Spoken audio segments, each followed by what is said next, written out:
Hey, everybody, it's the Pothead Professor back again for a new video series. Today's going to be the first in a series of videos I'm doing into the history of cannabis. This is a subject that's super interesting. I'm learning a ton just doing research for these videos. I'm going to try to do it in chronological order. It might end up getting a little bit regional based. I'm not sure. Things are still kind of developing. The basic idea of history of cannabis will be what we're aiming for here. Cannabis has been around for a very long time. It originated in southern and central Asia, that kind of Thailand, India, and western China area. It's been used for millennia.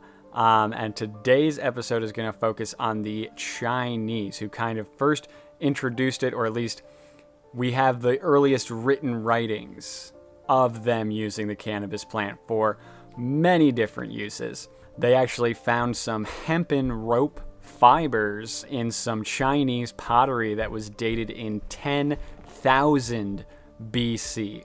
So for at least 10,000 years, they've been using cannabis fibers for rope. So obviously, the industrial fibers are going to be one of the biggest things that were first developed. Like I said, rope. They also used it in clothing, and they even were able to use it for advanced warfare tactics. It became a pretty big factor when the Chinese started incorporating hemp into their bowstrings. It made their bowstrings more durable than a lot of their competitors, who at the time were using bamboo fibers for their strings. So a stronger string means that you can shoot an arrow farther than your opponent. So they were outranging their lead opponents with their archers. So giant factor in a huge, back in the day, in the ancient times when being good at war was pretty darn important. This was such a major factor that Chinese emperors would set aside plots of land specifically to grow hemp with, to make these bowstrings, to make ropes, sails, clothing, like I mentioned. So it sort of developed into the first ever war crop that we know of. And while Japan and Korea were also using hemp in their clothes, their ropes, certainly their sails, things like that, we have a bit more in the way of written evidence from the Chinese empires of this time because of one of China's greatest inventions, paper, which they made with hemp and the cannabis plant. So they were able to use the cannabis plant mixed with some mulberry bark, pulp that out, and form it into sheets of paper that they could write on.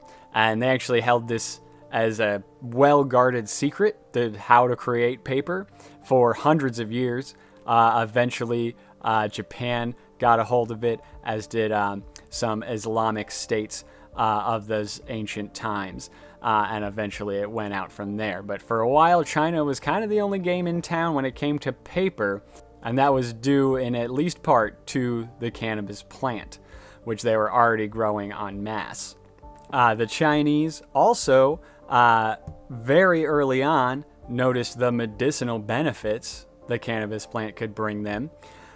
There's one emperor named Shenyang, who is known as the father of Chinese medicine, and he wrote in his extensive pharmacopoeia in 2800 BC that the cannabis plant has got a ton of medicinal value, including being a useful treatment for arthritis, general pain relief, depression, inflammation, lack of appetite, and asthma, which we are still using the cannabis plant today in medical industries around the world for exactly those things. So, between the industrial properties and the medicinal properties, China has been using cannabis in the same way we have for over 4,000 years. They still use it very much industrially today. They still use the hemp seeds for medicinal purposes as well.